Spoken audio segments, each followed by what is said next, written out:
Stop chasing me! Help! Also, why am I not moving?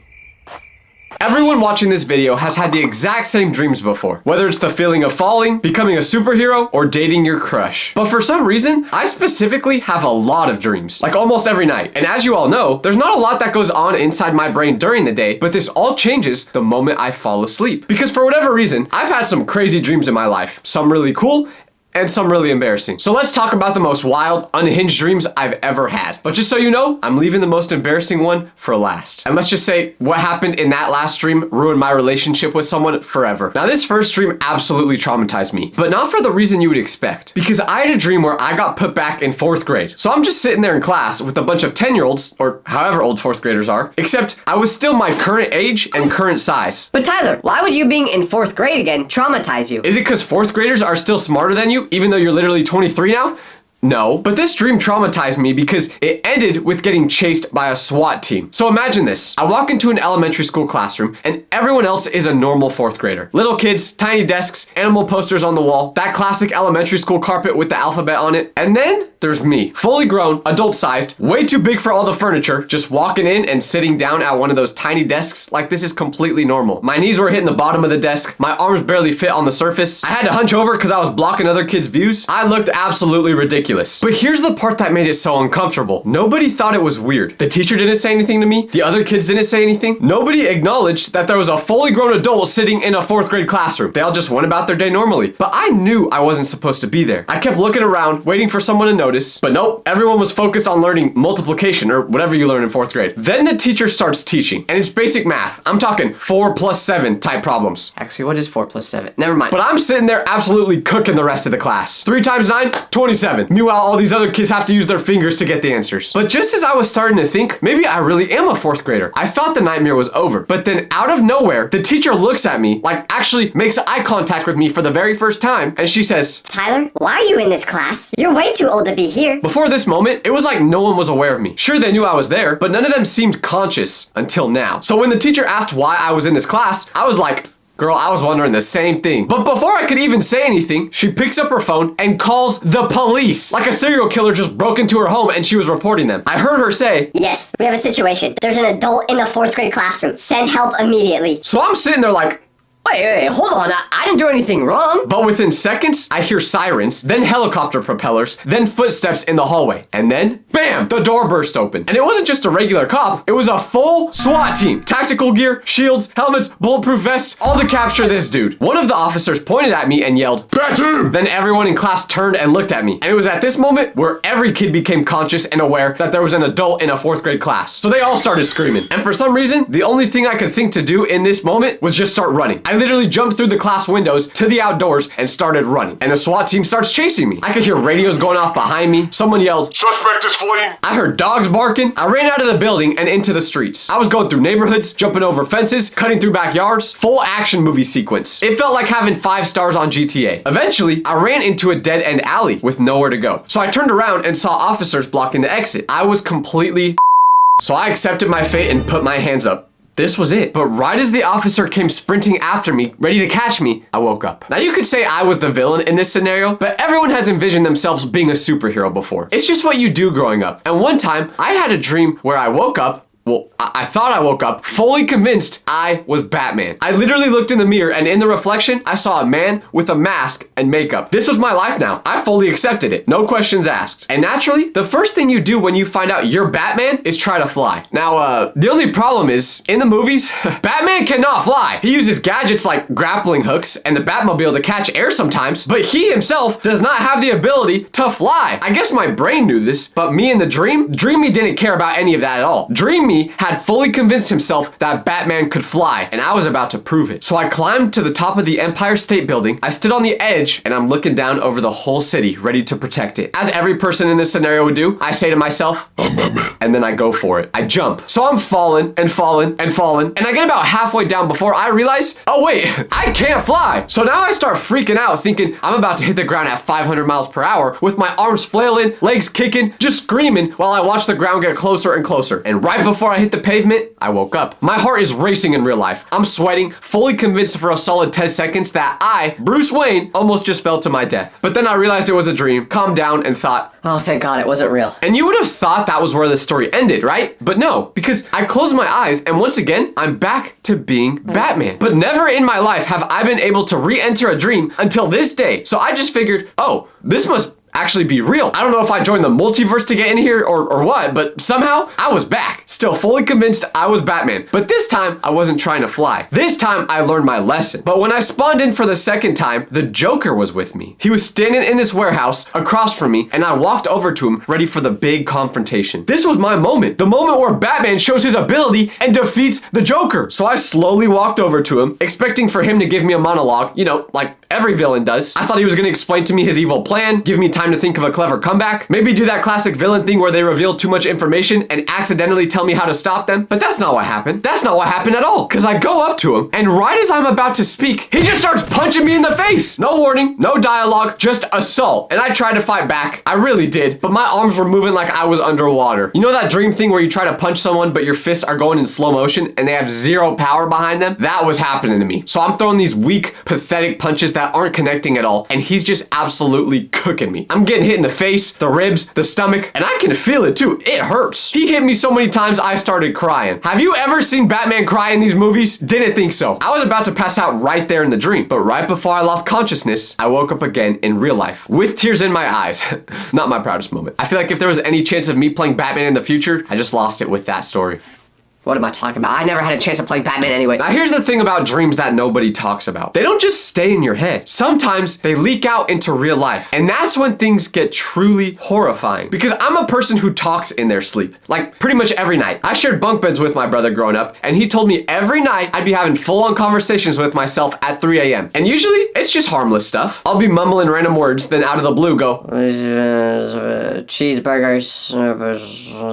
and then I go back to silent sleeping. No big deal. But one night, one cursed night, I had a dream that was so intense, so vivid, that when I woke up, all my friends couldn't believe what just happened. Because while I was sleeping during a sleepover with my friends, I randomly woke up in the middle of the night. But when I opened my eyes, I saw all 4 of my friends surrounding me, just staring. I thought one of 2 things must have happened here. Number 1, I peed the bed and they were disgusted and never wanted to be friends again. Or number 2, they were pulling a prank on me since I fell asleep first. So I checked my fingers and toes to make sure none of them were chopped off, and then I checked to make sure my pants weren't wet. And when I finished all those checks, I asked them, Guys, what's going on? Why are you recording me? What did I do? and one of my friends goes, Dude, you were sleep talking. But like not normally. You need to watch this video I recorded of it. so they showed me the footage, and I'm not exaggerating when I say I sounded fully possessed. I was having a full-blown heated argument with someone who didn't exist in my sleep, and I was locked in. I was gesturing with my hands, raising my voice. I was debating like my life depended on it, except none of it made sense. At one point in the video they showed me, I sat up from my bed with my eyes still closed, fully asleep. I pointed at nothing and then yelled, That's not how marshmallows work! Then I went completely silent for like 10 seconds, just staring straight ahead with my eyes closed before mumbling something about sandwiches and then lying back down. My friends told me I did this for 20 minutes straight. 20 minutes of me having the biggest debate of my life with an invisible opponent. They told me at one point I said, Something bad is about to happen. and then I immediately followed that up with, But if you toast the bread first, it'll all be okay. and the crazy part was I had no memory of this dream. I don't know what I was arguing about. I don't know who I was arguing with. I don't know why toast was involved. The thing I can't stand about dreams is that there's always something holding you back. No matter what the situation is, your brain decides to nerf you for no reason. It's like you're playing in hardcore mode every time you dream. You ever been inside a dream where everyone is screaming at you, calling you chopped, short, dumb? Actually, that kind of just sounds like my comment section. But what I was saying is, have you ever been in a dream like this, but you don't have the ability to speak back? You can't even defend yourself. You just gotta take the diss. That's the thing about dreams. There are no rules. So if something doesn't make sense inside the dream, oh well, it doesn't have to. And trust me, this next dream made absolutely no sense at all, and it still haunts me to this day. Now, when you hear it, you're gonna think, Tyler, that's not scary at all. you just have to really put yourself in my shoes to understand my perspective, okay? So I had a dream. I feel like Martin Luther King when I say that. I had a dream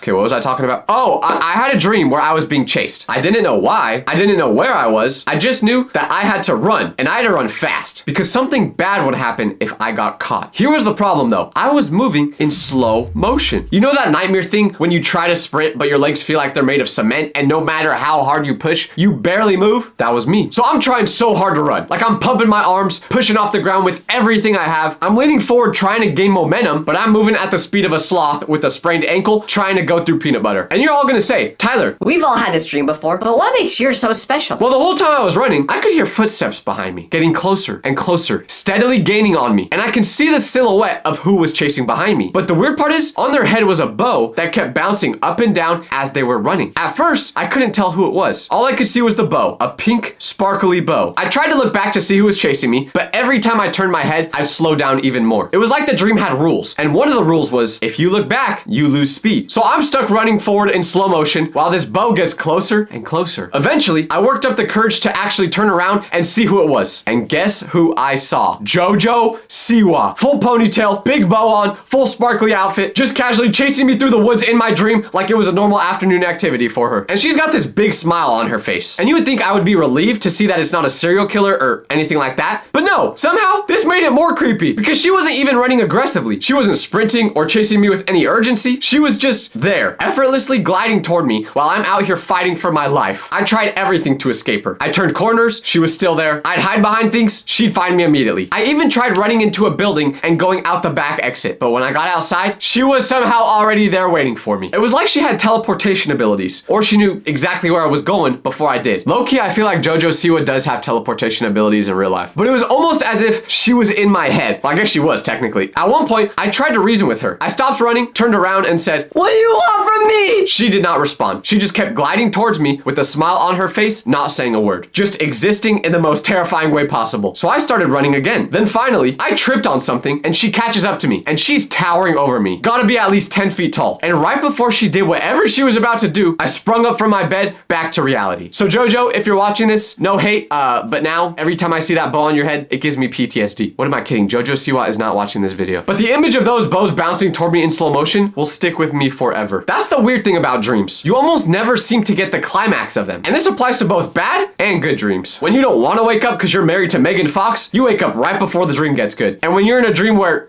well, you're falling off a skyscraper, right before you hit the ground, you wake up. It's almost like our brain doesn't want us to get too happy or too scared. Well, actually, no, that's a lie. Your brain will definitely let you get too scared during a dream. And I can prove it because one time I had a dream I can still picture perfectly right now. The worst dreams are the ones you don't even realize you're in. You know exactly what I'm talking about. The dreams where you're going about your day completely normal. Everything feels accurate. The sounds are right. Physics are working correctly. You're fully immersed in what you think is real life. And then you see a toilet and your brain goes, Oh, I should use this. and you think, Yeah, this seems fine. This is definitely a real toilet. I'm definitely actually awake right now. There's no way this is a dream. and then you use the toilet. And that's when everything turns sideways. Because even though you're sitting on the toilet, you start to feel something warm creep down your leg. What is it? Oh, right, it's pee! Because you weren't actually asleep. Your brain just gaslit you into thinking you were because well, I don't know why actually. That's a good question. Scientists say that everything in this world serves a purpose, right? Trees gives you oxygen, water gives you hydration, LeBron gives you love. But what purpose does peeing in your dream serve? Was it just God's way of saying, Yo, dog, you really need to clean those bed sheets. because other than that, I can't think of any good reasoning. But I know exactly why my brain decided to give me this next dream. Because this next dream was literally something I've thought about doing my whole life. It should have been the best dream of my life. But instead, it became a nightmare. Let me set the scene. Suddenly, I wake up and bam, there I am playing in the World Cup final. I'm on the pitch while the game is going on, and I look around and realize, Oh snap, I'm not watching the final. I'm playing in it. So my first thought is, this is incredible. But then I realized something horrible. I didn't get any superpowers in this dream. Most dreams, if you're doing something you can't do in real life, your brain gives you a boost. But not this time. I didn't suddenly have the skill level of Messi. Nah, it was just normal me playing against the best players in the world in a World Cup final in front of 100,000 people. The whistle blew, and immediately, I knew I was in trouble. The ball came near me, and I tried to control it, but that worked horribly. It bounced off my shin and went out of bounds, and the crowd groans. I tried to defend, but the other team's players just blew past me like I wasn't even there. And it kept getting worse, because every time the ball came to me, I'd lose it immediately. I tried to pass, it'd get intercepted. I tried to shoot, I'd miss the goal by 500 feet. Within 10 minutes, the other team was up 3-0, and all 3 goals were basically my fault. The commentators started personally attacking me. I could hear them through the stadium speakers. One of them literally said, This is genuinely the worst performance I have ever seen at this level. the fans started booing me, but not just casual booing, like aggressive booing. Then they started chanting, and I would repeat to you what they were saying, but I don't want this video to get taken down. Eventually, the booing got so bad that I couldn't take it anymore. So I just ran off the field. In the middle of the game, just straight up left. I ran toward the locker room, and the people in the stands are throwing water bottles at me. Anything they had in their hand instantly became a weapon. I made it to the parking lot and collapsed against a wall, crying, while I could still hear the stadium in the background. I've always watched World Cup matches on TV thinking, if I was out there, I feel like I could compete. But let me just tell you, that is the stupidest thing I have ever thought. And trust me, I've thought a lot of stupid things. But have you ever had a dream that you wish you could go back to? Like when you wake up, you almost want to cry just thinking about the fact that your dream wasn't real. And then you try your very hardest to go back into the dream, but it doesn't work. Because that's how this next dream was. And let's just say it involves my sweet Pookie Bear Honey Boo Scrum Diddly Dum Goat, LeBron James. So one day, during a dream, I wake up in my bed and everything feels normal. But then I rolled over and I see that there's another bed in my room and someone's sleeping in it. Who is sleeping in it? LeBron Ramon James. And my brain fully accepted this as normal. There was no moment of confusion. I just thought, Oh, yeah, LeBron's my roommate now. That's just how it is. and when you got a roommate like LeBron, you just want to make him happy. So what did I do? I got up and made him breakfast before he woke up. Pancakes, eggs, bacon, toast, orange juice, the full spread. Little did I know, this would be a horrible decision. Because Bron woke up, came into the kitchen, saw the food, and said, Oh, good looking out, man. Thanks. so we ate together, had a completely normal conversation, and after we finished eating, he left for his game. It all felt completely natural. But that night, I was sitting on the couch watching his game, and it went bad. The Lakers got crushed, so I knew LeBron would be upset when he got back home. But about an hour later, I hear the door open, and it's LeBron. But immediately, I could tell something was wrong. He didn't say a word. He just walked in, sat down on the couch next to me, and stared at the wall. I gave him a minute, but after a while, I was like, Yo, you good? he turns to me, and the look on his face was pure disappointment. Then he goes, Tyler, we can't be friends anymore. so I'm like, Wait, what are you talking about, Pookie? and he says, The breakfast you gave me this morning gave me food poisoning. I felt sick the whole game and I played terrible. It's all your fault we lost. he just shook his head and said, I can't have you around if you're gonna mess up my career. You gotta leave. Pack your stuff now. so I started packing in silence, and he just sat there on the couch watching me gather my things. And I'm literally crying like we were going through a divorce. I grabbed my stuff, walked toward the door, and turned around to say something, maybe apologize one more time, but he just looks at me and said,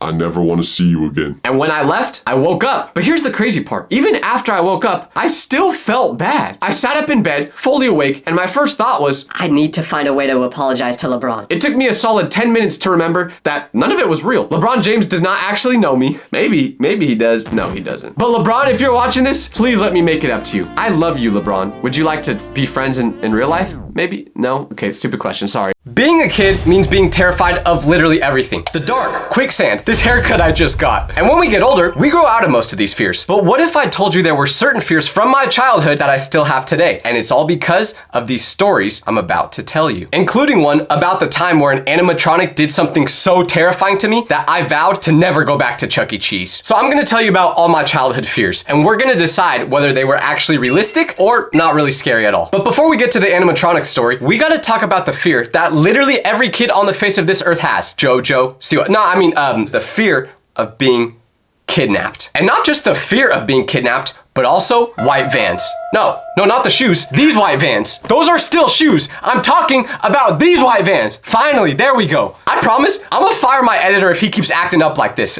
LOL, no he isn't. What? Do you think I can't see this? What are you talking about? Anyways, I have a very specific reason for why I feared white vans growing up. Now I know, there's already a stigma around white vans. Like the person who's driving it is probably someone that's gonna offer you free candy, but then if you get in the van, you're gonna get kidnapped. So I'm growing up with this information being pumped into my brain constantly, and I'm already on high alert. I'm looking at every white van thinking, yep, there's definitely some kids trapped in there. But here's the thing that made this fear go from irrational to completely justified. Because there was actually someone in my neighborhood who had a white van. And at first, he seemed like a normal guy. He lived a few houses down, had a wife, seemed like he was just living his normal life. They'd wave at each other when he drove by. He'd say hi when we saw him at the mailbox. Just a regular dude with a white van trying to exist. I'd see his white van parked in his driveway and think, okay, well, my parents know him, so he must be one of the rare people who have a white van that won't kidnap you. And he actually made me start to think that people who drove white vans weren't kidnappers until one day when I'm coming home from school and I see police cars everywhere in my neighborhood. But not just one or two, I'm talking full SWAT team, multiple vehicles. The whole block is shut down and they're all at this dude's house, the white van guy's house. And I'm watching from my front yard as they bring this guy out in handcuffs and put him in a police car. So I'm thinking, what did he do? Did he rob a bank? Did he forget to pay his taxes? No, I wasn't thinking that. I didn't even know what taxes were at the time. To be honest, I still don't know what they are. But the point is, my child brain was trying to make sense of it. But later that night, I hear my parents talking about it in the kitchen. They wouldn't tell me directly what was going on, so I had to eavesdrop on their conversation in the hallway. And I hear them say the word murder. I'm thinking, oh, they must be talking about my mom's favorite soap opera or something like that. But I keep listening, and then I hear them say that our neighbor got arrested for murder. This man was actually out here doing unspeakable things, and we had no idea. We were just waving at a whole murderer every morning, and he had a white van. Like, could you have made it any more obvious, dude? I'm sure when the cops were doing their investigation, once they found out that this man had a white van, they immediately decided that he was guilty. Didn't even need any more evidence. So after that, I was convinced every single white van had a murderer inside it. I'd be at the grocery store with my mom and see a white van in the parking lot, and I'd say, Mom, I love you, but I think we're about to get kidnapped. if one was driving behind us on the road, I would say, Mom, step on the gas now! I don't know what Fast and Furious movie I thought I was in, but that's the thought that was going through my brain. I wonder where the guy who did that crime is at now. Let's look him up. Oh, yeah, he's still in prison. Turns out you don't get let off that easy when someone dies. Who would have thought? My fear of white vans is pretty realistic because there definitely have been some victims of white vans. I've seen it firsthand, although it's probably not as likely as it seems. The next fear we gotta talk about is one that literally every single kid on the face of the earth has, the dark. Now, like I said, every kid is scared of the dark, but I took it to another level because I'm pretty sure the house I grew up in was haunted. So whoever lives at this house right now, good luck. But the thing about the dark is that it makes your imagination go absolutely insane. Every shadow you see is a demon. Every creak you hear is someone breaking in. The coat on the back of your door, yeah, that's actually Michael Myers watching you sleep. So one night, I'm lying in bed trying to fall asleep, and out of the corner of my eye, I see my closet door move. And not just a little creak. It wasn't like a, oh, must have been the wind type of move. No, it slowly, deliberately opened by itself. And before you ask, no, I didn't have any windows open because it was like 30 degrees outside, so it couldn't have been from that. Now, since it was dark, I could only see the silhouette of the door moving, and that made it a little more confusing. But I'm frozen, obviously. Like, I literally just discovered that ghosts are real, but because I'm in the dark, alone, I try to gaslight myself into believing that I didn't just see what happened. But then, the door moved again, just slightly, maybe another inch or two. And that was it for me. I decided right there that whatever was in that closet was trying to kill me. So for the next week, I made a promise to myself, which was, I'm not gonna fall asleep. I couldn't, because I was convinced that every single time I closed my eyes, the closet monster would get me and my whole family would die. So when nighttime came around, I literally forced myself to stay awake until my body physically couldn't take it anymore. I kept the lights on in my room the whole night, and whenever I would start to get a little sleepy, I would just sit up in my bed and stare at the closet. I literally did this for hours, waiting for the morning to come. I got maybe 2 hours of sleep each night during this whole week, but it got to the point where it was ruining my life. My parents started asking why I looked like Goob from Meet the Robinsons, and I just said I was stressed about school. Because what else am I supposed to say? Oh, I'm not going to sleep because if I do, a monster will get me? My dad would have disowned me right there. Instead, I got disowned a couple years later because of how much of a disappointment I was in sports. I'm just kidding. My dad and I love each other. No, that sounded kind of weird. We love each other in a platonic way. Like, not in a, okay, I'm just gonna stop talking, never mind. Anyways, the only reason I stopped staying up every night was because I started to get pretty sick from not getting enough sleep. Eventually, my parents made me go to the doctor, and they told me that if I continued to get such little sleep every single night, it would stunt my growth. And the one thing I was more scared of than the monsters in my closet was being 5'6". So I forced myself to start sleeping again, and the monster never got me. I would give this fear a about a 50% chance of being realistic because I still don't know what opened that closet door. Was it a ghost? Was it the wind? Even though my window was closed? The world may never know. But I do know what caused me to have this next fear, which is the fear of my parents. Now, so far, we've talked about how I was scared of ghosts and creepy people in white vans, but I promise you, there was nothing in my childhood that scared me more than my mom. I don't even want to speak about the things she was capable of. There were different levels of fearing your parents. Level 1 was when they would use your first name in a slightly stern voice. Tyler, come here, please. Okay, no biggie. Maybe I left my backpack on the floor or something. I can handle this. Level 2 was when they would use your first and middle name. Tyler LeBron, get in here. Okay, now I'm a little bit nervous. I definitely did something wrong, but I don't know what yet. Level 3 was when they used your full government name. First, middle, and last. Tyler LeBron Vitelli, get down here right now. At that point, you better pray. You may not know it yet, but you're cooked. That's the point of no return. But the worst level, level 4, was when they got quiet. When they found out you did something bad, and instead of yelling, they just went silent. That was somehow more terrifying than any amount of yelling, because you don't know what they're thinking. You don't know what punishment is coming. You're just sitting there in silence, waiting for the hammer to drop. And the anticipation is worse than anything they could actually do to you. I remember one time, I was throwing the football around in my house with my brother, and of course, my mom told us to stop, but of course, we didn't listen. And eventually, my brother was like, Hey, go long for an Odell catch. which, if you don't know what an Odell catch is, it's this. So we tried to recreate that, and basically, one thing led to another. I didn't have very good hand-eye coordination, and we broke a window. Our hearts both sank, because right away, our mom, who was in her room, goes, What was that noise? and she comes furiously walking into the living room. I could tell it was her because my mom always had very distinctive footsteps, and I'm just sitting there, hugging my brother, telling him I love him because I know this is the day we go to heaven. But when she walks in, she looks at the window, looks at both of us, and doesn't say anything. Just keeps staring at us with a terrifying look on her face. And that silence was worse than any amount of yelling or punishment she could have gave us. We knew that we were in trouble, but what we didn't know was what was gonna happen next. That's the worst feeling in the world, the not knowing. Your brain starts imagining every possible punishment. Grounded for a year, no video games ever again, sent to military school, forced to watch a full season of Young Sheldon. The punishment itself usually isn't even that horrible, but the fear leading up to finding out what the punishment would be, that was the real torture. And you'd think this situation couldn't get any worse, but trust me, it could. Because finally, when she does decide to speak, she goes, Wait till your father gets home. if you grew up with a father, that sounded like a diss to people who didn't grow up with a father. I didn't mean it like that. Basically what I'm saying is, if you've ever heard your mom say that sentence, you know that's a death sentence. Because when your mom said this, you had hours to think about what was gonna happen. You're just sitting in your room knowing that you're about to get a punishment you could only imagine happening in a Call of Duty mission, and there's nothing you can do about it. You can't run, you can't escape, you just have to sit there and wait for your demise. So my dad gets home that night, and by the way, between the time where we broke the window and my dad got home, my mom literally did not talk to me the whole time. And when my dad finally did get home, he already knew the situation. My mom must have texted it to him because he walks into the front door and I'm in my room just waiting, and I hear him slam the front door behind him. And I know the next thing that's getting slammed is me. I'm starting to realize that I'm just making it sound like my parents beat me as a child, so I just want to make it clear, they did not do that. I'm just using words like slam to make the story more dramatic. But my dad comes marching down to my room. Once again, I knew it was him because he had distinctive footsteps too, and he opens my door and says, Tyler, what did you do to the window? I broke it playing football. What? I broke it playing football.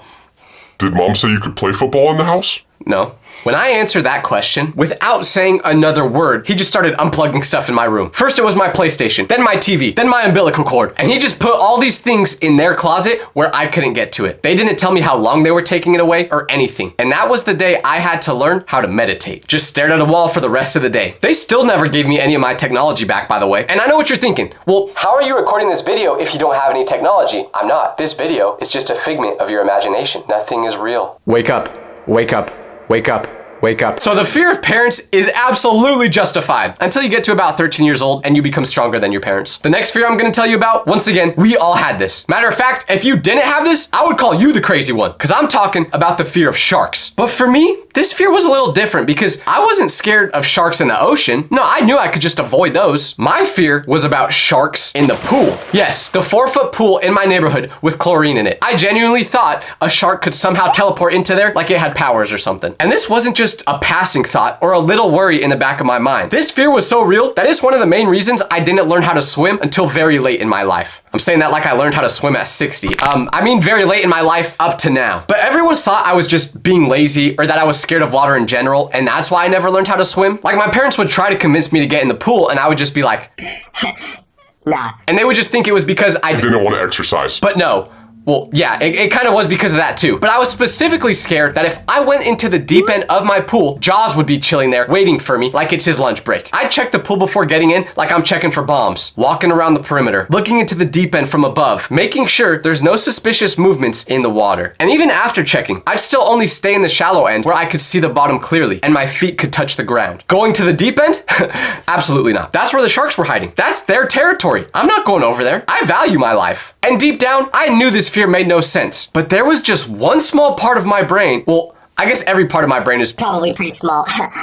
but this part was telling me that there's a shark in that pool. But what if I told you I had another water-related fear that was even more specific and somehow more terrifying? Yep, you guessed it, because the other water fear I had was snakes being in the toilet while I was pooping. Let me explain, because this one actually kept me up at night. So sometime during my childhood, I saw a news story about a snake that came up through toilet pipes. I'm pretty sure this happened in Australia or something, because everything happens there with animals. I don't know how y'all do it. I see videos of people sleeping with 15-foot spiders like it's nothing. But once I learned this information, that snakes could crawl through your toilet pipes, I could never unlearn it. It was burned into my brain forever. So every time I had to use the bathroom, I would just think about the possibility of a snake being in there. I would check the toilet seat every single time before sitting down. Look into the bowl, make sure there's nothing suspicious going on down there, and then give it a flush just to be safe. Sometimes I'd even hover over the seat instead of actually sitting on it because I was so paranoid that the moment I sat down, a snake would strike. I was sitting there while taking a dookie in a 3-point stance like an offensive lineman. But here's where it gets even more scary. Remember the pool shark fear? Well,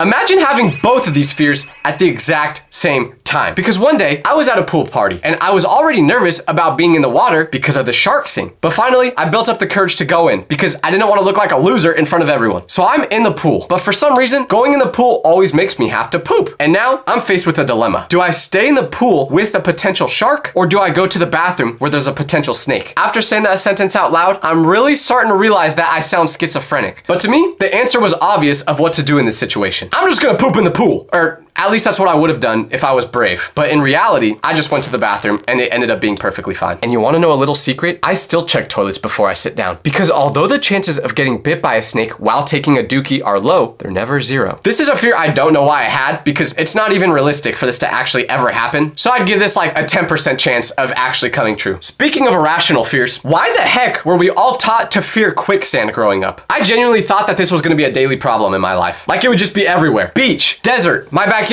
I figured anywhere there was sand, there was quicksand. Every cartoon and movie made quicksand seem unavoidable. Every adventure show, someone got stopped in quicksand. Every jungle scene in a movie, quicksand. So naturally, my kid brain assumed this would be a huge obstacle in my life. But here's the thing, I've been alive a lot of years, and to this day, I've never seen quicksand. Not once. Beaches, deserts, hiking trips, different countries, and I've still never encountered it. Turns out quicksand is rare and not even that dangerous. Most places with quicksand aren't even deep enough to fully submerge you. If you actually did encounter it, you'd probably get stuck and then just pull yourself out and be fine. I could have put all this energy worrying about quicksand towards something useful, like getting a job. This fear was not valid because there's basically no chance of ever finding quicksand, but it made sense why we were all scared of it growing up. But I promise you, there is a fear that surpasses anything else I've mentioned so far. A fear that literally gives me goosebumps just to think about, and that is the fear of women. When I was growing up, and still low-key today, I was genuinely terrified of women. I'm talking full-blown panic attacks whenever a girl talked to me. My brain would just shut down. And that's normal when you're first growing up, but usually once you get to about middle school, you grow out of that phase. You start to realize, hey, I don't want to play with Legos no more. I'm trying to riz up my classmates. And that's what all my friends started to do, except for me. I just could not figure it out. Like you grow up watching movies and TV shows where guys are supposed to be smooth and confident and know exactly what to say. They walk up to a girl, say some witty line, and boom, she's in love. Easy. But in real life, whenever you put a girl in front of me, I somehow forgot every word in the English language. Every interaction was just a disaster waiting to happen. A girl would say hi to me in the hallway, and I'd respond with some weird noise that wasn't even a word. It would just be like this.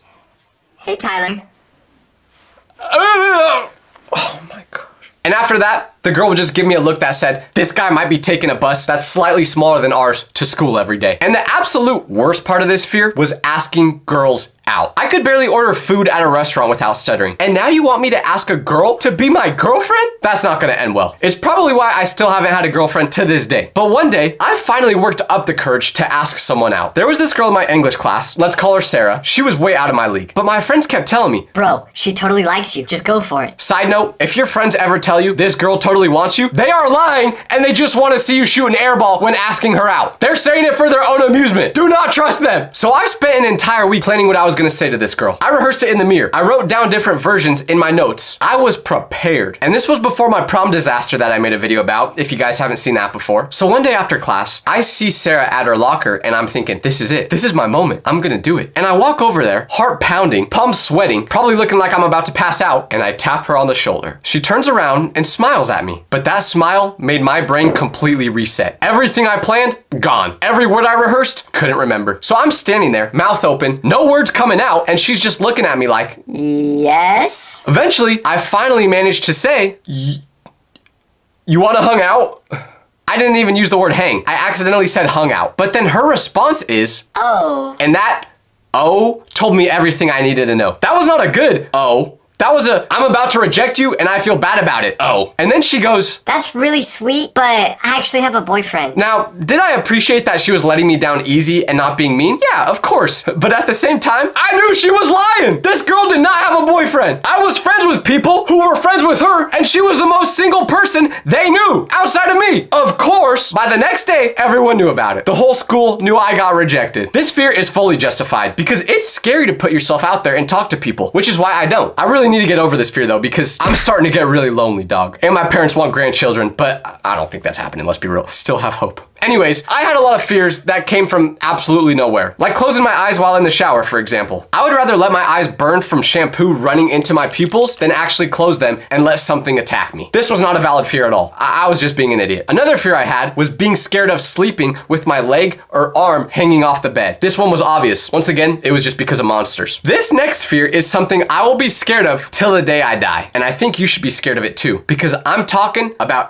animatronics. I know these robots that are trying to look friendly, but in reality, they just look like they want to harvest your organs, are actually alive, right? This isn't Five Nights at Freddy's. They don't actually come to life or anything like that. Well, let's see if you change your mind after this story I'm about to tell you. Because when I was younger, I had a birthday party at Chuck E. Cheese. And if you don't know what this place is, it's basically the same place as Five Nights at Freddy's. So everything's going fine at first. I'm playing games, eating pizza that probably has cardboard in it, but I don't care because I'm 6 years old and my taste buds aren't developed yet. And I'm having a good time with my friends. But then, my parents call us over to sit down because the animatronic show was about to start. So the lights in this place dim, the music starts playing, and these robots come to life on stage. At first, I'm just watching from my table thinking, yeah, they're a little creepy looking, but also kind of cool. And I was also probably thinking about peeing my pants because I was 6. Wait, do people still pee their pants at 6 years old? I don't know, but I did. But anyways, mid-performance, one of the animatronics started to malfunction. And I'm not talking a little hiccup, I'm talking full-on malfunction. The head starts turning the wrong way and it's buffering, repeating the same line over and over again. It's a mess. So I do what any other 6-year-old would do in this situation, and I pee my pants. No, I'm just kidding. I didn't do that this time. But what I did was run away and go back to playing skee ball. I didn't want to watch any more of this show because it was freaking me out. This was starting to feel like Five Nights at Freddy's before Five Nights at Freddy's even existed, because I saw the robots malfunctioning as a warning sign. I thought they were becoming self-aware and they were about to attack us. You call it schizophrenia, I call it preparation. So after this nightmare show was finished, I thought it was over. I wouldn't have to deal with these animatronics anymore. But a couple minutes later, I get called back over to the table again, but this time, everyone was gonna sing me happy birthday. But guess who came out to deliver my cake? That's right, the man himself, Diddy. Wait, no,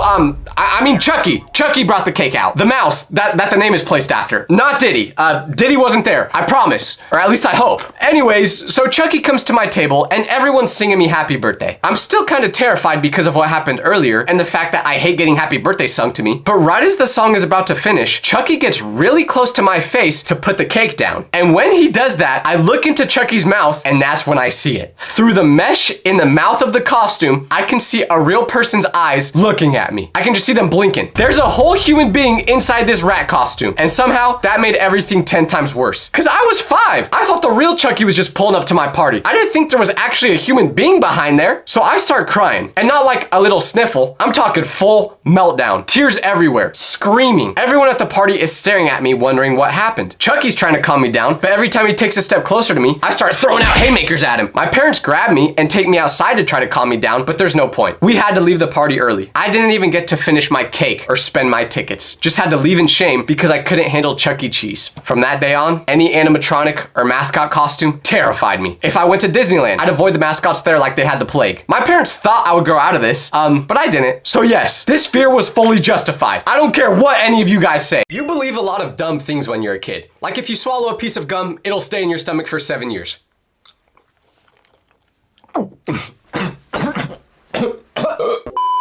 So let's talk about some of the lies we all fell for when we were younger and how I found out that these lies weren't even real. Because looking back, we were all pretty stupid growing up. And between you and me, some of us still are.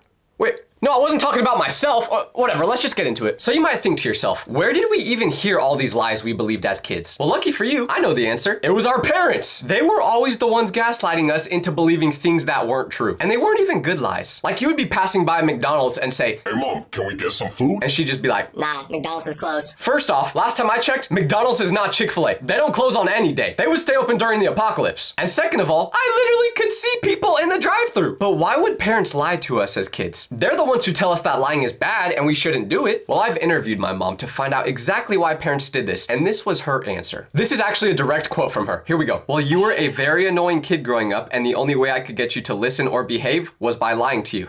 Thanks for the insight, Mom.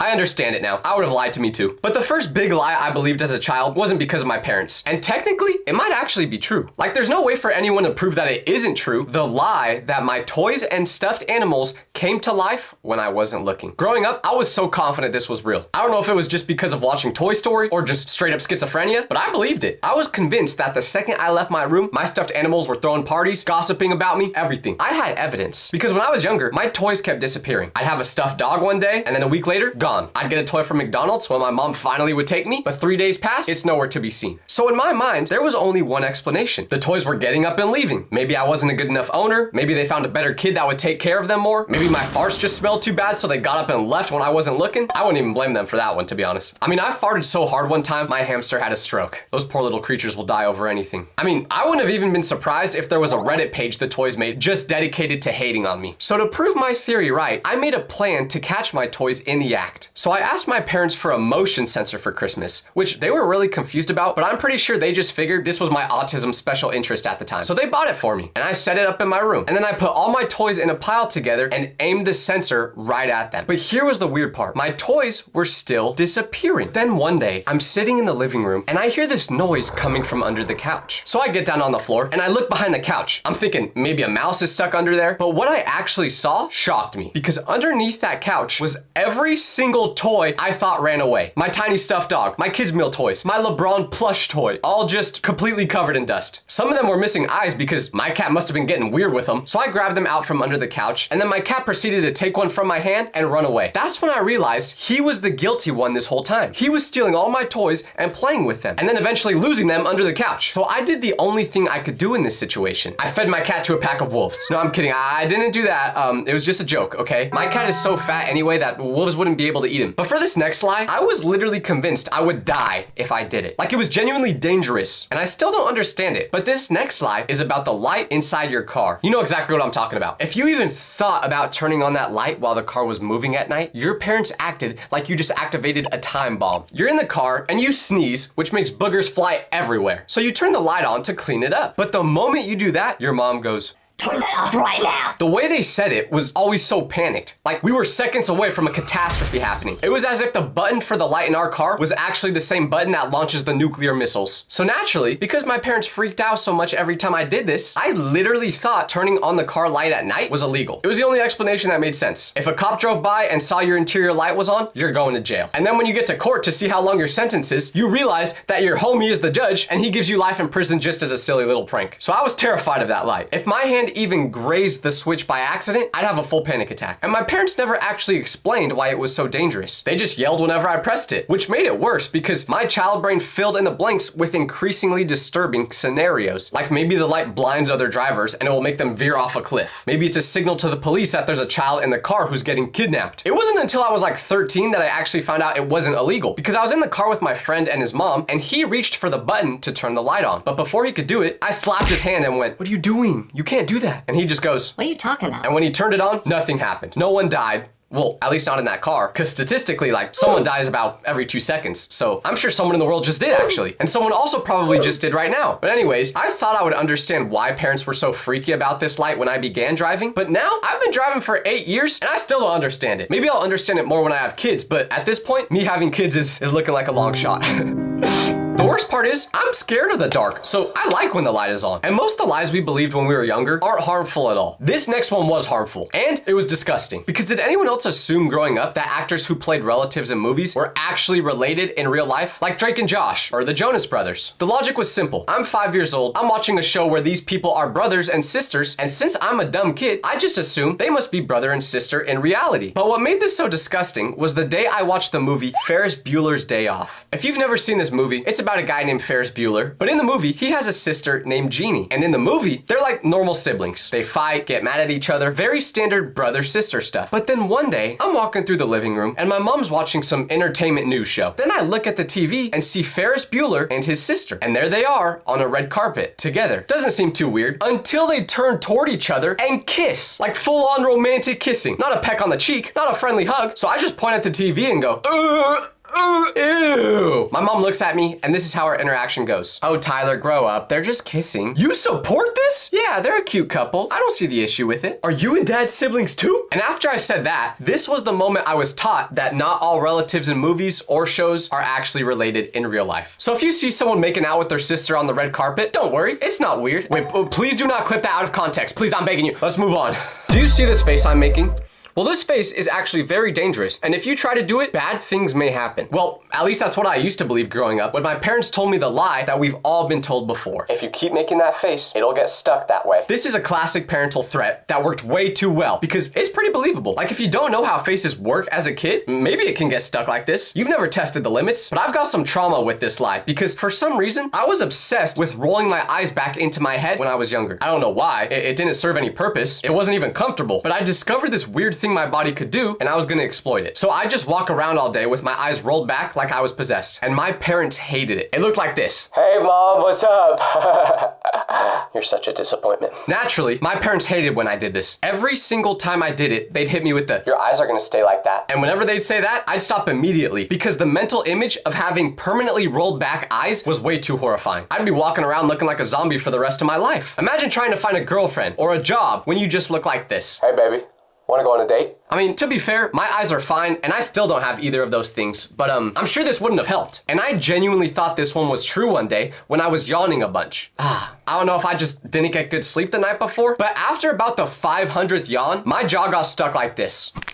I literally couldn't move it. I was freaking out thinking, oh my gosh, they weren't lying. It's gonna be stuck like this forever. I can't live the rest of my life like this. What if a bird flies in my mouth? How do I defend against that? But my mom took me to the doctor and it turns out I just had lockjaw, which they were able to fix in like 3 seconds. To this day, I still can't open my jaw super wide because of that, which is super sad because I used to get a quadruple Baconator at Wendy's, but now I can only fit 3 patties in my mouth. But do you guys remember when I swallowed a piece of gum in the beginning of the video? Probably not, because I think most of you just put these videos on in the background and don't even really listen to what I'm saying. Actually, let's test if that's true. If you're paying attention right now, comment the word purple pineapple. Well, I mean, I guess that's 2 words, but anyway, where was I? Ah, yes, swallowing gum. The one thing you never wanted to do, because if you did, apparently it would stay in your stomach for 7 years. 7 years. That's longer than some people's marriages. So just imagine how scared I was one time when I'm chewing some gum until my friend makes a funny joke, which causes me to laugh. And unfortunately, mid-laugh, I suffered the worst fate known to man. I swallowed the gum. And the second I realized what happened, I went straight to the bathroom. I had to get that gum out no matter what it took. So I did what any rational person would do, and I tried to throw it back up. I put fingers down my throat, gagged, and made my eyes water, but still, it wouldn't come up. So I had to face reality. I was gonna carry this gum around inside me until I was in high school. This piece of gum was gonna be with me for all my major life events. First day of middle school, gum would be there. First crush, gum would be there. Watching my sports teams choke every year, including to this date, gum would be there. So I went to my friend and told him what I just did, but he just looked at me like, okay,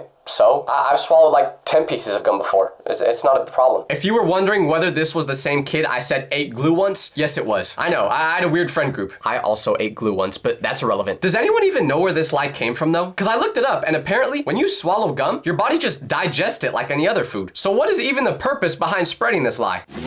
Uh-oh. Unfortunately, guys, the video is now in black and white. My room is literally black and white, and this isn't just a filter I put on the video, okay? I'm just joking. Okay, editor, you can put the video back into color now. No, not like that. No, that's not quite right either. Yep, okay, there we go. Okay, anyways, what I was...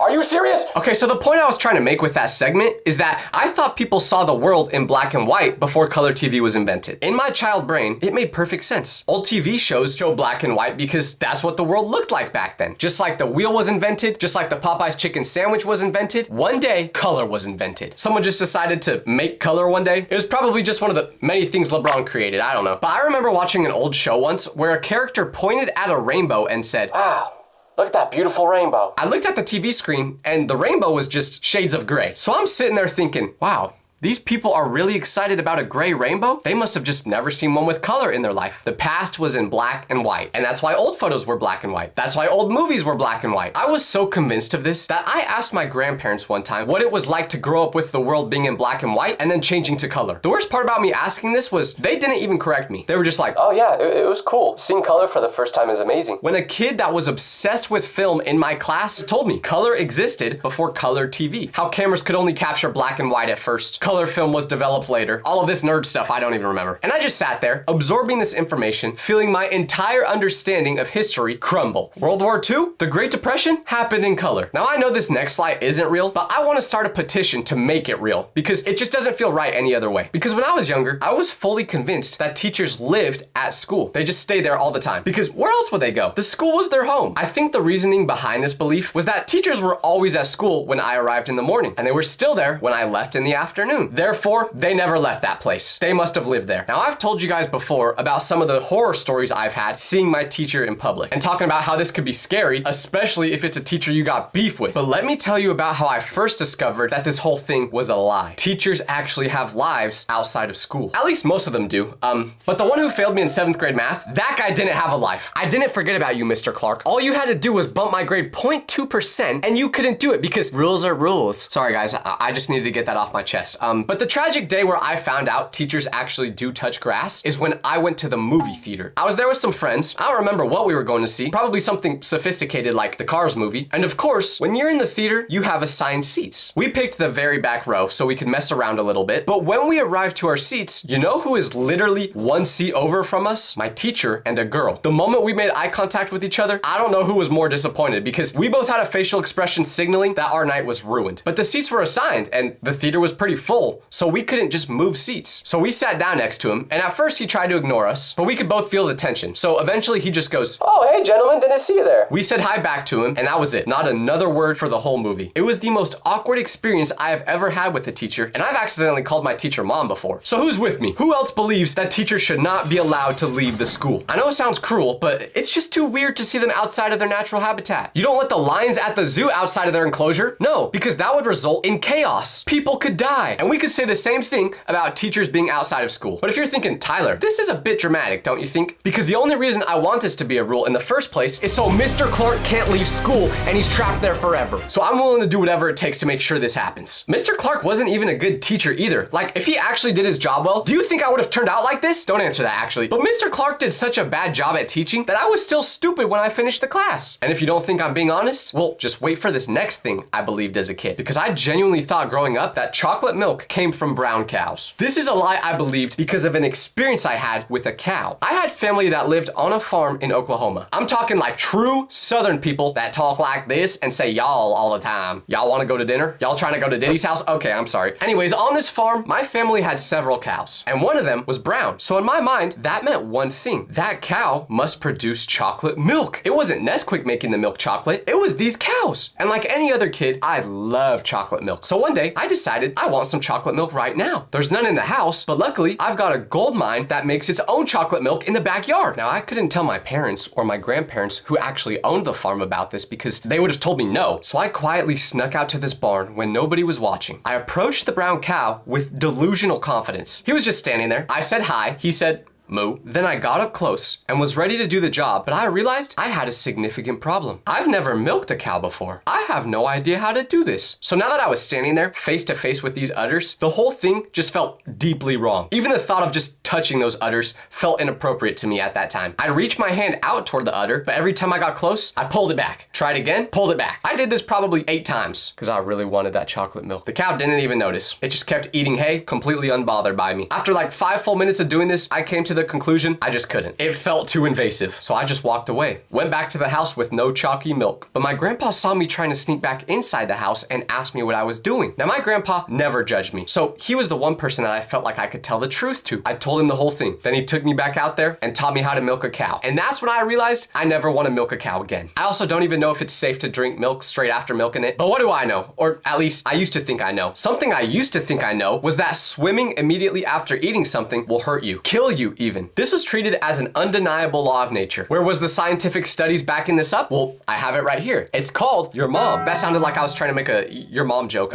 I wasn't. I was just saying that moms were usually the ones who made this up. Please tell your mom I apologize for the joke I just made. And if she's single, please tell her to hit me up. Okay, I'm sorry, I'll stop. But I had to learn the hard way that this myth was not real when I was at a pool party for someone's birthday. And I just demolished a massive amount of food. Hot dogs, chips, watermelon, birthday cake, probably some candy. I was uncomfortably full. This is a problem I still have today. Like, if there's free food in front of me, I'm literally going to eat all of it. It's not even me doing it either. I just enter the flow state whenever I see food in front of me. So after eating everything in sight, including the table, my friends got in the pool. I was just chilling watching everyone else instead of actually going in because I knew I needed 30 minutes for my food to digest. And also, like I've said, I sucked at swimming when I was younger, but everyone kept calling for me to get in. Tyler, get in, we're starting Marco Polo. Come on, Tyler, you're so hot and tall and have so much aura. Get in. But the point is, they really wanted me in that pool. So I convinced myself, I probably waited long enough. Surely the food digested by now, and my stomach wouldn't burst out with my organs splattering all over the place for everyone to see. So I got in the pool. Within 10 seconds of getting in the water, I threw up. Projectile vomited everything I'd eaten. Hot dogs, cake, watermelon, all of it in the pool. The screaming started right away. Kids scrambling out of the pool like I just released a bag of piranhas. The pool had to be completely evacuated. The birthday party basically ended right there. Someone's dad had to come out with the pool chemicals and cleaning supplies. No one got back in the pool for the rest of the party. So I just had to sit there, wrapped in a towel, dripping wet and covered in shame. So in my mind, this proved everything. The swimming after eating rule was real. For years after that, I never swam immediately after eating. I'd watch other people swim after eating and think, you're playing with fire, buddy. You're either gonna throw up or die. I've seen it firsthand. I became a lifeguard for pool parties, but instead of saving kids from drowning, I was saving kids from throwing up all over the place. If a kid actually was drowning, I couldn't do anything. And this is a lie that's pretty convincing. So it wasn't even until maybe last year where I found out there's actually no scientific evidence that swimming right after eating does anything. The whole thing is a myth. You can swim immediately after eating and you'll be totally fine. But I was like, no, that can't be true. I am proof that that's not true. But the more research I did and the more I thought about it, I started to realize,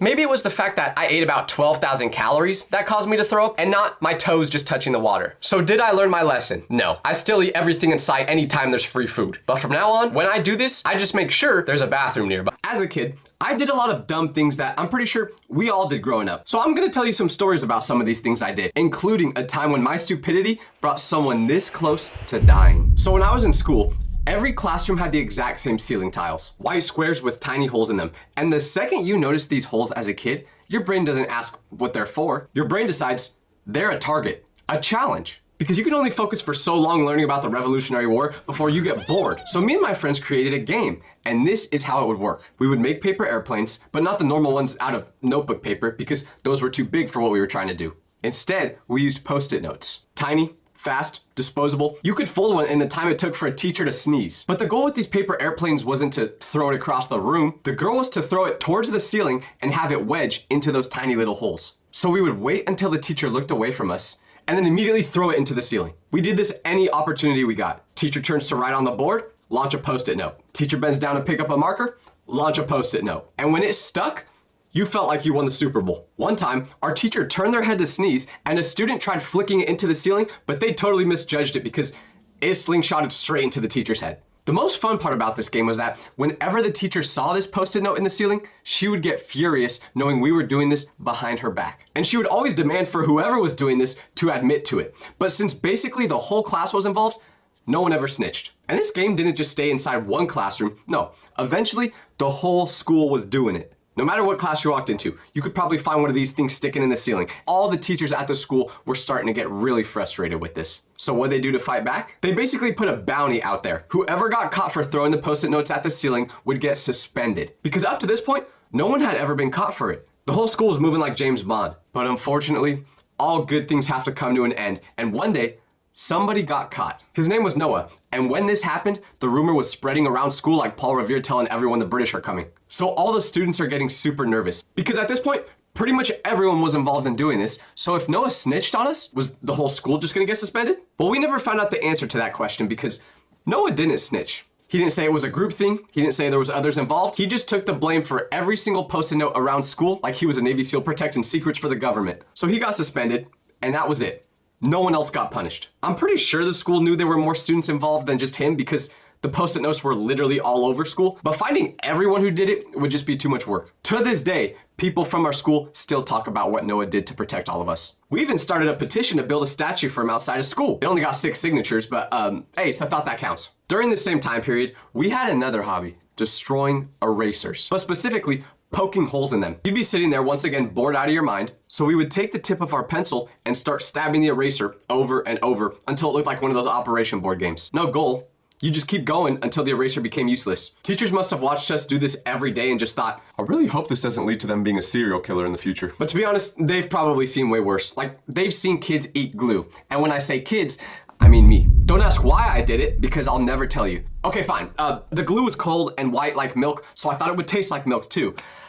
It didn't. From this point on in my childhood, I only got stupider because another thing I loved to do as a kid was climbing up the stairs on all fours. I'm pretty sure literally every single one of you watching this video has tried this at least once. And if you haven't, I'm sorry because it feels awesome. Now you may be thinking, Tyler, what's wrong with doing this as a child? That's not dumb. And you're right. I totally agree with you.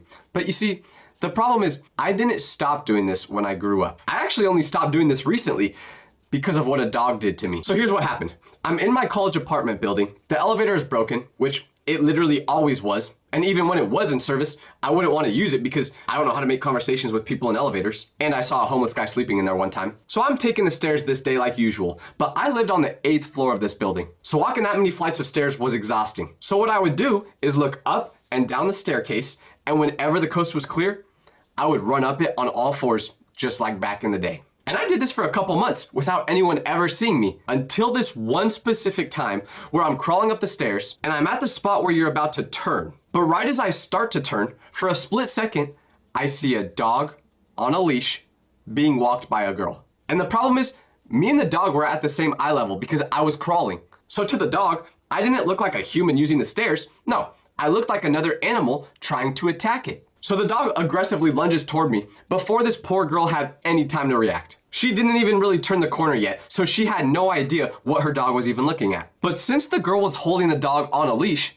when it lunged, she basically got catapulted forward like 5 feet and fell down about 3 stairs. She landed straight on her side. The dog's barking at me, and I freeze on all fours like a possum playing dead, not knowing whether I should stand back up like a normal human or just try to convince the girl that I'm part wolf or something. After about 15 seconds of this poor girl shaking off the fall she just took, she looks at me, understandably furious, and asks why I'm crawling up the stairs like that. And in that moment, I realized there is no explanation that will make me sound sane. There's no sentence that begins with, oh, well, that ends with her being okay with it. So I did the only thing I could think of in this moment. I pretended I didn't speak English. I stared at her like she was speaking in code, and then I went, no hablo inglés. When she realized I couldn't understand her, she just shook her head and kept walking down the stairs with her dog. And I assumed that was the end of it. Embarrassing moment, dog got excited, the girl fell, might have broke her rib. I pretended to be from a different country. We all move on. Except that wasn't the end of it. Because next semester, I walk into my first day of a new class, which meant I had no idea who would be in it yet. And I got to this class pretty late, which meant there was only 2 open seats left. One in the very front row, no thank you, or one about 4 rows back right next to this blonde girl. I didn't pay much attention to her at first until the teacher said to discuss with the person next to you what you're looking forward to learning in this class. So I turned to my right, and that's when I realized it's the same girl from the dog incident. The moment we made eye contact, it took us about a second before both realizing, wait, this is the person from the staircase. And now, I have a problem because remember, I already committed to being a non-English speaker in front of her. I can't suddenly be fluent now without exposing that I lied because I was embarrassed. So she gave me a slightly dirty look and then said, I guess I'll go first. and after she finished saying what she's looking forward to learning in this class, she went, Okay, your turn. and I'm grasping at straws here, trying to figure out what to do, when my mouth just blurted something out before my brain could even think. I went, yo looking forward to business. It took her about 4 seconds to realize I did not actually speak Spanish. And right when she figured that out, she went, I knew it. and that, ladies and gentlemen, is how I met my girlfriend. No, I'm just kidding. We didn't date, unfortunately. I'm pretty sure she hated me, actually. But we did end up being pretty nice to each other after I told her how sorry I was. So, I mean, maybe if she's watching this video, Vanessa, you want to give me a chance? No? Yeah, that was a stupid question. My bad. Anyways, so if you ever see me crawling up the stairs like an animal, mind your business. Speaking of things I'm scared of, let's talk about being scared of the dark, because I got in big trouble for this as a kid. How do you get in trouble for being scared of the dark? Well, you see, saying I was scared of the dark is an understatement. I was terrified. Like, I was so confident that whenever I turned the lights off in a room, there was a 100% chance that a monster was gonna come touch me. I mean, when I put it like that, it doesn't actually sound too bad. I don't know what to say now. Anyways, because I was so horrified of the dark, going to the bathroom in the middle of the night was very hard for me because I didn't want to turn all the lights on and blind myself at 2 a.m., but I also didn't trust whatever was hiding in the shadows of my house. So to fight off any potential monsters, I would always bring my metal water bottle with me to the bathroom as a weapon, just in case. It just made me feel a little more protected. Surely I never actually had to use the water bottle as a weapon though, right? Well, one night, I wake up at 3 a.m. and I have to pee. So I get up, grab the water bottle, and go to the bathroom like I'm on a stealth mission. I do my business, peeing on the side of the toilet and not in the middle because I want to be as quiet as possible. I don't want the monsters hearing my stream. And when I'm done, I slowly open the door to head back to my room. But right when I open that door, I see a shadowy figure. So I scream real quick, not knowing what else to do. But then I'm like, wait, this is the whole reason I bring my water bottle to the bathroom. Now it's time to use it. So I swing this thing at the shadowy figure and make good contact with it. Like I could literally hear a doink. But to my surprise, the shadowy figure started crying. Loud. I didn't think monsters cried, but when I turn on the lights, that's when I see this wasn't a monster, it was my brother. Apparently, he also had to go to the bathroom right after I did. And like I said, I was being super stealthy, so he had no idea I was even in there. He goes to open the door, and without even saying anything, he just gets bonked on the head with a weapon disguised as hydration. Of course, because he was crying so loud, which meant I did get a pretty good hit on him, my parents woke up. They're thinking the house is getting robbed because my dad comes out of their room with a baseball bat. I thought I was about to be the next one to get whacked, but unlike me, they used their brain and turned the lights on to see what was happening. And it was pretty obvious. My brother was on the ground, crying with a bump on his head that made him look like a cartoon character, while I was standing there trying to hide the bottle. I got grounded for a week. That was also the first moment in my life where I learned that my fight or flight response is mostly fight. Now let's move to something else I used to always do in the bathroom. And I really hope this one is relatable, because if it's not, it's gonna sound disgusting. So if you didn't do what I'm about to say when you were a kid too, just pretend you didn't hear this. Anyways, when I was younger, my parents would basically have to force me to shower. I didn't know why, but I just did not want to do it when I was a kid. But when my parents noticed this, they would literally say, Tyler, get in the shower right now or else. But because of how much I did not want to do that, instead of actually showering, I would just go into the bathroom, turn on the shower, and then sit on the toilet for about 10 minutes or so, just enough time to make my parents think I actually took one. Why did I do this instead of just getting in the water and being clean? No idea. It was literally more effort to fake it. I was treating them telling me to get in the shower like them asking me to jump in a volcano. I just was not gonna do it. And I thought I was a genius for doing this. I thought my parents had no idea about it and I was just getting away with it. Did they actually notice? Probably, but they just didn't care enough to do anything because they had 2 other kids that would also drive them crazy. So if I never got caught by my parents for doing this, why'd I stop? Well, the reason I quit was way worse than my parents catching me, because instead, this happened. I go to school one morning, sit down in class, and I hear the girl that sits next to me go, Tyler, do you work at the same place my dad does? and I'm like, no, we're like 9 years old, why would I have a job? Then she goes, Because you smell like my dad whenever he gets home from work. so now I'm thinking, well, where does your dad work, huh? The cologne store? But then she says her dad is a garbage truck driver. That was it. That was the moment I realized I needed to start showering every day. Because believe it or not, if you don't shower, you will smell like garbage. Literally. Yeah. I'm talking to you, guy I always see at the coffee shop, who I have to cover my nose whenever I walk by. I got nothing against you, but please, just shower. I can't take the scent anymore. Ever since that day, I made a promise to myself. I will be the best smelling person in every room. So now, I smell amazing. Matter of fact, if you ever see me in public, feel free to smell me. Just don't make it weird. Maybe I shouldn't be saying this. Okay, the next dumb thing I did as a kid had to do with sidewalk cracks. Now, everyone's heard of this before. Don't step on the sidewalk crack or else something bad might happen. It's like walking under a ladder, breaking a mirror, just things you aren't supposed to do for some reason. And you might think there's some truth to this, but not really. But I genuinely believe it is bad luck to step on a sidewalk crack after what happened to me when I did. Because one day, I'm going to the gym to play basketball with my friends, and accidentally, I step on a crack. I'm thinking, dang it, I lost the game. But that's all. Nothing bad is actually gonna come from this. Well, boy, was I wrong. Because you know what happened while I was playing basketball that day? This. Yeah, I dislocated my kneecap. Was it just a coincidence? Maybe, or maybe not. Either way, I don't want to find out again. I learned my lesson. That was the day my dreams of becoming a professional athlete died. If I'm being honest, I was never gonna make it as a professional athlete. This was just the day where I finally had a fake excuse for why. Now, the moment you're all waiting for, the promise I made at the beginning of this video. Because this final thing I did as a kid was by far the most dumb event out of any of these other stories, like by a wide margin. And like I said in the intro, it almost ended with someone dying. So let's get into it. At my house growing up, I had a trampoline in my backyard. And to put it lightly, this was basically the coolest thing about me as a kid. I was low-key kind of chopped. I wasn't very athletic, so this was basically all I had going for me. Because I had a trampoline in my backyard, my house basically became my neighborhood's headquarters.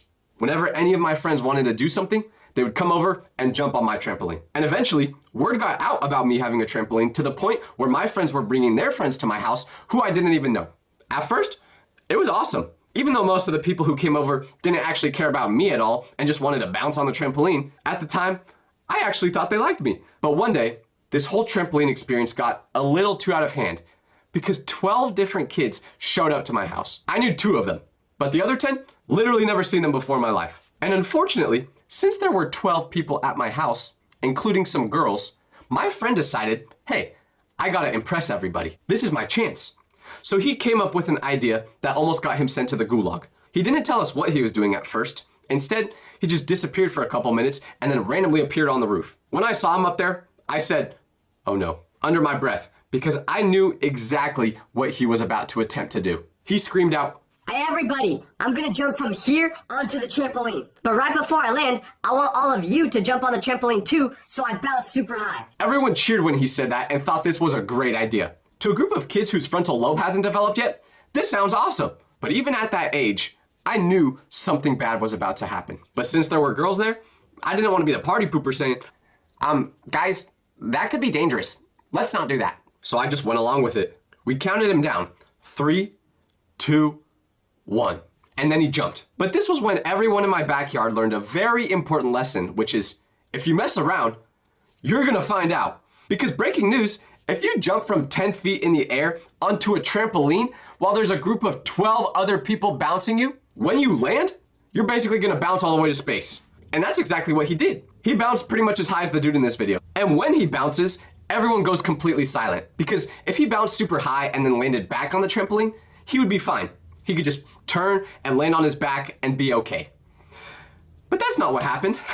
Of course it's not. What actually happened was he mistimed the jump, like by a lot. And when he bounced, instead of bouncing straight up in the air, he bounced like this. As he's floating through the air and it becomes obvious that he's not gonna land back on that trampoline, we're all holding our breath, knowing there is literally nothing we can do. He's gonna land on the ground from probably 15 feet in the air without any cushion. And what do you know?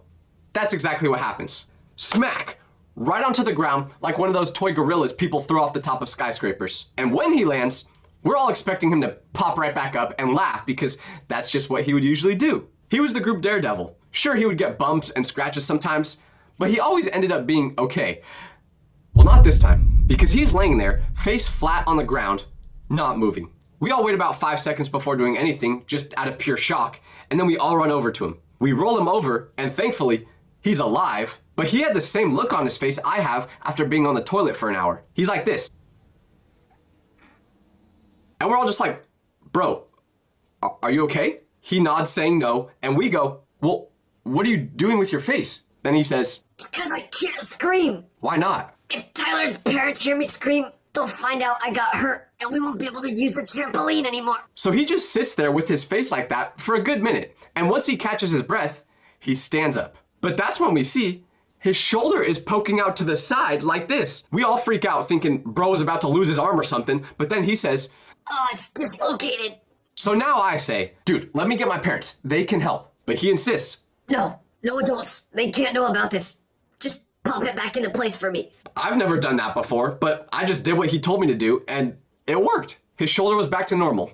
Still in extreme agony, but back to normal. But what makes this particular story so funny and also terrifying is the fact that just the other week, I saw this same guy for the first time in probably 3 years. And when I went to give him a hug, he only awkwardly hugged me with one arm. When I asked him why, he said it's because ever since that day where he landed weirdly off my trampoline on his shoulder, it's never been the same. He thinks he broke something in his shoulder, but he couldn't go to get it checked out because he would have had to tell his parents about what happened. So instead, he just lived with the pain throughout his whole teenage years. So then I was like, dude, well, we're grown now, so why don't you just go get it checked out on your own? And you would think I just told him the cure to cancer with the way he reacted because he went, Oh yeah, I could do that.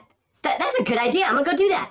I don't know if he actually listened to me, but what I do know is, even though I'm older now, I still haven't gained any brain cells.